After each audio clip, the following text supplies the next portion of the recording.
I tried to do a Brazilian barbecue and yeah, it wasn't the best. But at least the dogs liked it.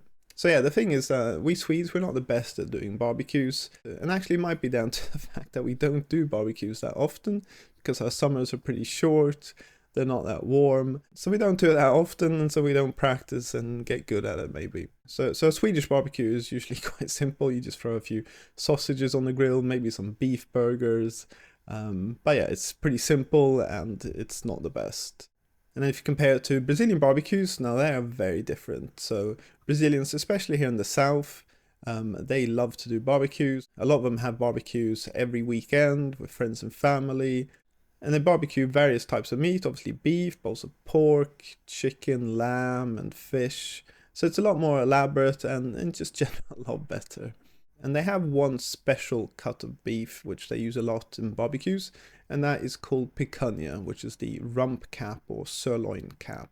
And when Brazilians barbecue this cut of beef, it becomes really nice.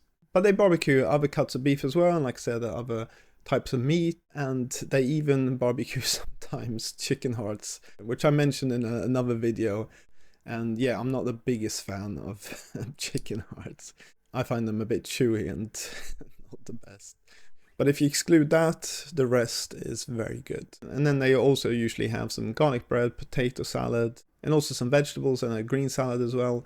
And then also something called farofa, which I think looks like sawdust, but it's actually toasted cassava flour. And so they dip the meat into this flour when they eat their barbecue, and it's actually pretty good. And in terms of how Brazilians barbecue their meats, so it's nearly always a charcoal barbecue. It's very seldom that I see anyone using a gas barbecue. And a lot of Brazilians, they have barbecues in their home. So you can see I've got one here in the garage. So it's made of bricks, it's got its own chimney. I mean, I didn't build it, it was here when I bought the house. It's also very common to have barbecue grills inside the kitchen, or they've got a kind of separate area building out in the garden where they've got a barbecue. For me, I find it a bit strange having a barbecue inside the home. I mean, I guess the garage is a bit less strange, but having one in the kitchen, I mean, you don't see that in Sweden. And then I also find it very strange to see barbecued grills inside apartment buildings as well. So it's very common here in the south of Brazil for every apartment to have an inbuilt barbecue grill, either on the balcony or in the kitchen. And I find that very unusual because you definitely do not have that in Sweden.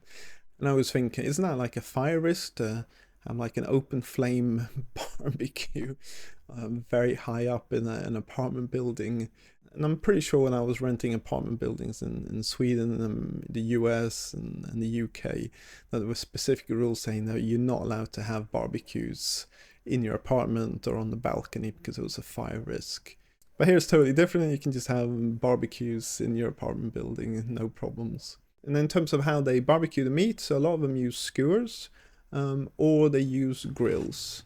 And I bought a grill because I just find it so much easier. You just throw everything onto that and it's pretty easy compared to a skewer where I've tried it once or twice, and one time the meat kind of fell off it because I didn't put it on properly. So for me, grills are much easier. But when I go to other barbecues, family and friends, most of them I think use skewers. And I think they like skewers because they're able to rotate the meat quite easily. And in terms of preparing the beef, usually it's pretty simple. They just put salt on the beef, quite a lot of salt. But it's not a problem because a lot of the salt kind of falls off as it's being barbecued. And also usually when the meat is ready, they kind of hit the meat a bit for the salt to come off. So in general, the beef isn't very salty or anything. And then some put a bit of herbs and spices on the meat, but it's not that common. I think most barbecues I've come to, it's just salt that they put on the beef. And yeah, they definitely do not put barbecue sauce or anything on the meats like you do a lot in the US. So you can see here that I bought some picanha beef here, and I'm cutting it into strips. I'm not sure if that's the right thing to do. When I've seen most Brazilians, I think they cook it as a whole. But for me, it's a bit difficult to barbecue like that, because then the sides cook fairly quickly, but the middle's completely raw. So I don't know, I just find it difficult. So I'm slicing it so it's easier to barbecue, but yeah, I'll probably get criticized for that. And then I'm also barbecuing some pork sausages as well, and then towards the end I'll add some garlic bread as well. Okay, so in terms of cost, so I spent 145 reais on 1.5 kilos of picanha beef, which is $25. I then spent 36 reais on 1 kilo of pork sausages, which is $6. And then I spent another 30 reais, which is $5, on garlic bread, potatoes for the potato salad, farofa, and some lettuce.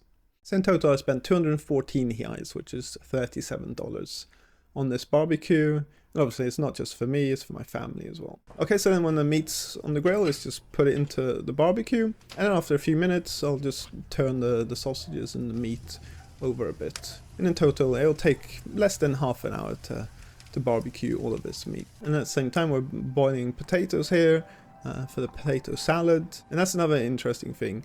There's very little ready-made potato salad, coleslaw, things like that in the supermarkets here in Brazil, or especially here in the south anyway. Sometimes when you go to the counters, the kind of the deli counter in the supermarkets, there they might have some ready-made potato salad, but they don't have any like pots of potato salad and coleslaw and stuff like that. So most Brazilians make their own potato salad to the barbecues, and that's what we're doing. And we're just using normal mayonnaise that we buy in the supermarket. But a lot of Brazilians, they also make their own mayonnaise to mix in with the potatoes.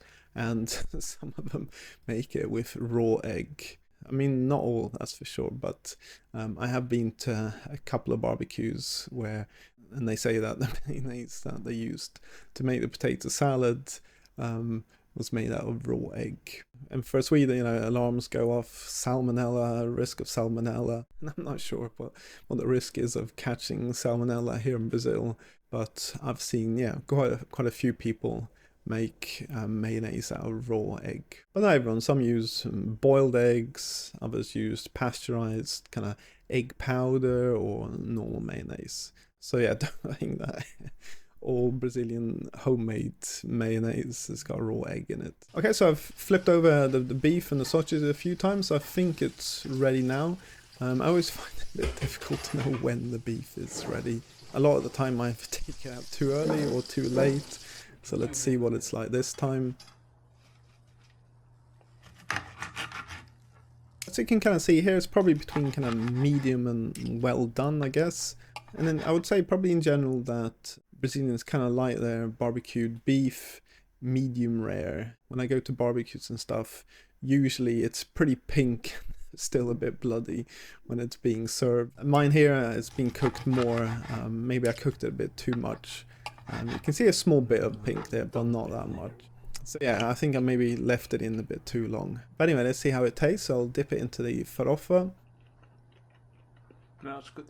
I mean, yeah, it's definitely not as good as the barbecues that I've been to done by other Brazilians, that's for sure. But for Brazilian barbecue done by a Swede, it's okay. And usually how Brazilians serve the beef is they just take one piece out, cut it up on a chopping board, and then people just take the pieces with a fork and eat it like that. And then once that's finished, then they take another piece and cut it up. And that's usually how it's done when it's a small group. But it's bigger, then usually the person who's done the barbecue kind of walks around the whole table and kind of cuts pieces of beef and gives it to every person. And let's try the sausages as well. I mean, yeah, these are good, but it's a lot easier to barbecue a sausage than it is to barbecue beef. And then during the whole time here I've been doing the barbecue, I've had this little doggy at my feet. So yeah, obviously the dogs need to get a piece as well. So let's find 2 good pieces here and give it to the dogs.